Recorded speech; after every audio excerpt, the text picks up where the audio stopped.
कि वो मां पे कुछ लिख सके।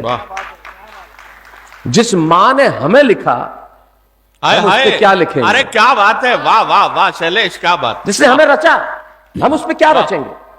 एक व्यक्ति था, वो भगवान के दरबार में जाता, मंदिर में जाता और दुआ करता। जगदीश भाई साहब, ममता, भाषण सुनना, दुआ करता और उसे कुछ मिलता नहीं था। तो एक दिन, हमें मांगना कहां चाहिए, मांगते कहां है? तो एक दिन रो पड़ा, चिल्लाया और भगवान के दरबार में जाके कहने लगा कि तू क्यों नहीं सुनता मेरी? क्या दमदार मेरी दुआ नहीं है क्या? भगवान प्रकट हुए और कहने लगे, तू मांगने यहां क्यों चला आया? तेरे घर में मां नहीं है क्या? वाह वाह वाह, क्या बात। तब सुनाता हूं। वाह। इस कविता की भूमिका में सिर्फ इतनी सी बात है कि मेरी कविता मां पे नहीं है। मैंने मां पे कविता नहीं लिखी। मैंने कविता सिर्फ इतनी सी लिखी कि जब मां होती है तब उसके होने का एहसास नहीं होता। जब मां नहीं होती तब जिंदगी क्या होती है, वो सुनाना चाहता हूं। आपकी माएं आपके पास है, दुनिया के बहुत भाग्यशाली लोग हैं। माओ का पास न होने का मतलब यह नहीं है कि वो इस दुनिया में नहीं है। अगर आप उनसे दूर भी हैं तो माएं आपके पास नहीं है। मेरी मां, यकीन मानिए, ये कविता सुनाने के पहले इस धरती पे खड़े होकर कहना चाहता हूं, मेरी मां जोधपुर में रहती हैं, विकलांग है। 1988 में उनका एक्सीडेंट हुआ था, 1988। आज 30 बरस हो गए हैं वो बैसाखियों पे, 30 साल होंगे। शैलेश लोढ़ा दुनिया में चाहे जाने वाले, जिनको प्यार मिलता हो करोड़ों लोगों का, और करोड़ों लोग जिसके दीवाने होंगे होंगे शैलेश, बन गए होंगे स्टार, सुपरस्टार। लेकिन आज भी शूटिंग शुरू होने से पहले मेरा पहला फोन मेरी मां को, खत्म होने के बाद कि मेरा काम खत्म हो गया मेरी मां को, चाहे रात के 3 बज जाएं, 4 बज जाएं, 5 बज जाएं, अभी वो जग रही होंगी, इंतजार कर रही होंगी कि मैं कब कहूं कि मेरा कार्यक्रम समाप्त हो गया है। बात बड़ी ये नहीं है कि मैं अपनी मां को फोन करता हूं कार्यक्रम शुरू होने के पहले या कार्यक्रम खत्म होने के बाद। बात बड़ी ये है कि रात के 4 बज भी बज जाएं तो वो विकलांग औरत मेरा फोन अटेंड करने के लिए जागती रहती है। ये बड़ी बात है। क्या बात। क्या दे सकेंगे हम उस मां को? उन्होंने अगर मुझे भाषा नहीं दी होती तो मैं यहां नहीं खड़ा होता। ये उन्हीं की भाषा का कमाल है। मेरे पिता ने अगर मुझे हास्य की समझ नहीं दी होती तो मैं यहां ना खड़ा होता। तब मैं कहता हूं, जंगल में एक संगीतकार मृदंग बजाता था, मृदंग ढोलक की तरह एक वाद्य को कहते हैं। आपका बेटा बन के सुनाता हूं साहब, ये तो जोधपुर की धरती है जिसने मुझे, मां सरस्वती और बाला सती माता का मैं भक्त हूं, जिनके आशीर्वाद की वजह से मैं यहां पे खड़ा हूं।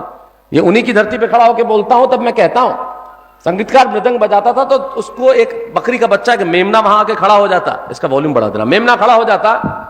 तो संगीतकार ने पूछा कि यार जब मैं बजाता हूं तुम रोज चले आते हो सिंगल साहब, क्या आप रोज चले आते हो? क्या मेरा सुर, मेरा ताल, मेरी लय बहुत अच्छी लगती है? वो बोला मैं नहीं जानता आप क्या बजाते हैं, न मुझे सुर की समझ, न ताल की समझ, न लय की समझ। मैं सिर्फ इतना जानता हूं कि इस ढोलक पे जो चमड़ा मढ़ा है वो मेरे मां के बदन से आया है। वाह वाह वाह, क्या बात, क्या बात, क्या बात। जब इस पे थाप पड़ती है मैं आके खड़ा हो जाता हूं। मेरी कविता मां के न रहने पे भीतर से पड़ी हुई थाप की कविता। इसकी ये लाइट, फ्लैश लाइट बंद कर दीजिए बस। भीतर से पड़ी हुई थाप की कविता तब सुनाता हूं। आओ अरुण, फिर शुरू करता हूं। अरुण मेरे मंचों का सबसे घनिष्ठ, ये सारे ही मेरे मित्र हैं। मतलब जगदीश भाई साहब को तो मित्र क्या कहूं, मेरे बड़े हैं। हाशिम मेरा छोटा भाई है, दिनेश, संजय मेरे भाई हैं, ममता और अरुण ये मित्र हैं। लेकिन ये ऐसे साथी हैं सब लोग, इतना प्यार कहीं नहीं मिलता जैसा प्यार एक परिवार में है। मैं आपके उस प्यार को सलाम करता हूं। तब ये कविता सुनाता हूं कि कल जब उठकर काम पर जा रहा था तो अचानक लगा कि कोई रोक लेगा मुझे। जब कोई नहीं होता तो जिंदगी क्या होती है। कल, फ्लैश बंद कर दीजिए इसकी लाइट। कल जब उठकर काम पर जा रहा था तो अचानक लगा कि कोई रोक लेगा मुझे और कहेगा कि खड़े खड़े दूध मत पी, हजम नहीं होगा। कल जब उठकर काम पर जा रहा था तो अचानक लगा कि कोई रोक लेगा मुझे काम पे। मित्रों, ये आप ही की दुआ है या आप ही का प्यार है कि ऐसा काम कभी सोचा नहीं था साहब। दुनिया में एक ऐसा शो जिसके 2600 एपिसोड होंगे, जो विश्व का सबसे लंबा चलने वाला धारावाहिक बन जाएगा। लेकिन उस काम पे जब मैं जाता हूं तो मुझे याद है, मेरी मां की दुआएं मेरे साथ है कि उन्होंने बचपन में मुझे मिट्टी की हांडी में दाल पका के खिलाई। वो 10-10 किलोमीटर पैदल चल के आई और मेरे लिए खाना बनाया। आज भले ही वो दूर रहती है लेकिन शायद वो दुआई है जब काम करता हूं। कल जब उठकर काम पर जा रहा था तो अचानक लगा कि कोई रोक लेगा मुझे और कहेगा खड़ा खड़ा दूध मत पी, हजम नहीं होगा, 2 घड़ी सांस ले ले। अरे इतनी ठंड, और कोट भूल गया, इसे भी अपने पास ले ले। मन में सोचा मां रसोई से बोली होंगी जिसके हाथों में सना आटा होगा। मित्रों, ये कविता जब मैंने लिखी तब मैंने कहा मैं मां पे नहीं लिख सकता, लेकिन जब मैं 12-13 साल का था तब मैंने 4 पंक्तियां लिखी थी।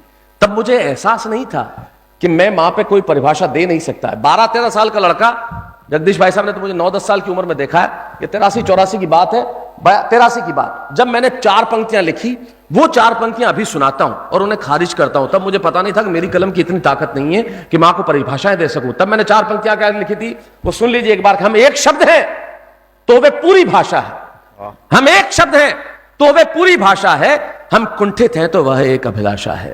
हम एक शब्द हैं तो वह पूरी भाषा है, हम कुंठित हैं तो वह एक अभिलाषा है। बस यही मां की परिभाषा है। हम समुद्र का है तेज वेग तो झरनों का वह निर्मल स्वर, हम एक शूल है तो वह सहस्त्र ढाल प्रखर, हम दुनिया के हैं अंग वह उसकी अनुक्रमण का है, हम पत्थर के हैं संग वह कंचन की कण का है, हम बकवास हैं वह भाषण है, हम सरकार है वह शासन है, हम लवकुश है वह सीता है, हम छंद है वह कविता है, हम राजा है वह राज है, हम मस्तक है वह ताज है, वही सरस्वती का उद्गम है, वही एक सुभाषा है। हम एक शब्द है तो वह पूरी भाषा। वाह वाह वाह वाह, भाई ग्रेट, वाह शैलेश, क्या बात है, क्या बात। लेकिन आज ये कहता हूं, वाह, मैं मां को परिभाषा देने वाला कौन? तब कहता हूं कल जब उठकर काम पर जा रहा था तो अचानक लगा कि कोई रोक लेगा मुझे और कहेगा खड़े खड़े दूध मत पी, हजम नहीं होगा, 2 घड़ी सांस ले ले, और इतनी ठंड और कोट भूल गया, इसे भी अपने पास ले ले।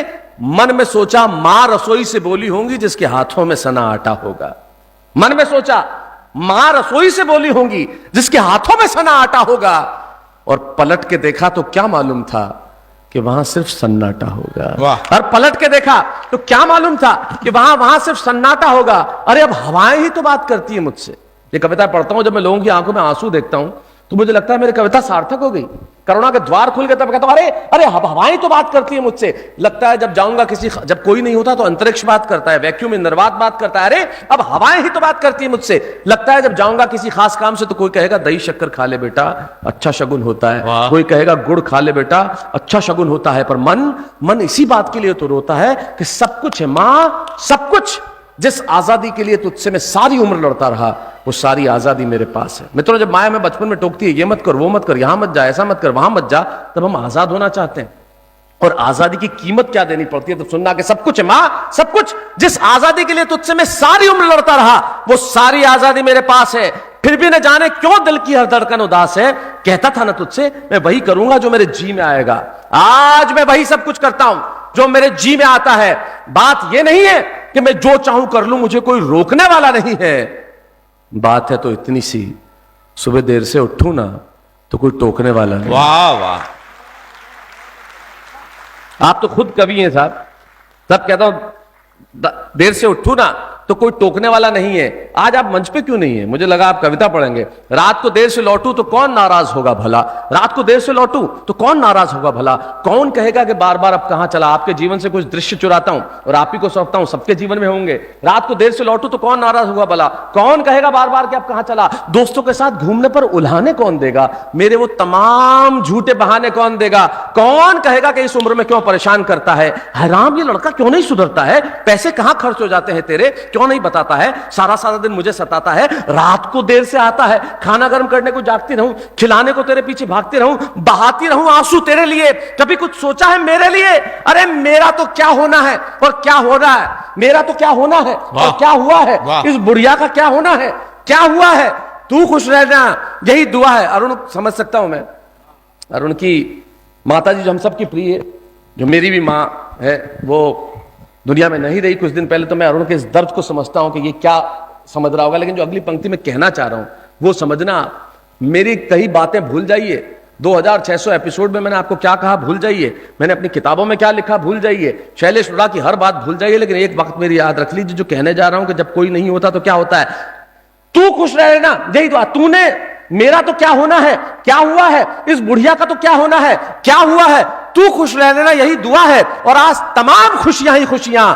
गम ये नहीं है कि कोई ये सब खुशियां बांटने वाला होता, पर कोई तो होता जो गलतियों पे डांटने वाला। वाह वाह। और अंतिम पंक्तियां सौंपता हूं कि तू होती ना तो हाथ फेरती सर पर, हल्के से बाम लगाती, आवाजें दे देकर सुबह उठाती, दिवाली पे टीका लगा कर रुपए देती और कहती बड़ों के पांव छूना, आशीर्वाद मिलेगा, कपड़े मत फाड़ना, अगला कपड़ा अगली दिवाली को सिलेगा। बहन को सताता तो तू चांटे मारती, बीमार पड़ता तो रो रो के नजरें उतारती, परीक्षा से आते ही खाना खिलाती, पापा की डांट का डर दखाती, फिर पापा की डांट से तू ही बचाती, इसे नौकरी मिल जाए, ये तरक्की करे, दुआओं में हाथ उठाती और तरक्की के लिए घर छोड़ देगा, ये सुन के दरवाजे के पीछे चुपके चुपके आंसू बहाती। सब कुछ है माँ, सब कुछ, आज तरक्की की हर रेखा तेरे बेटों को छू के जाती है, पर माँ हमें तेरी बहुत याद आती है। वाह वाह वाह।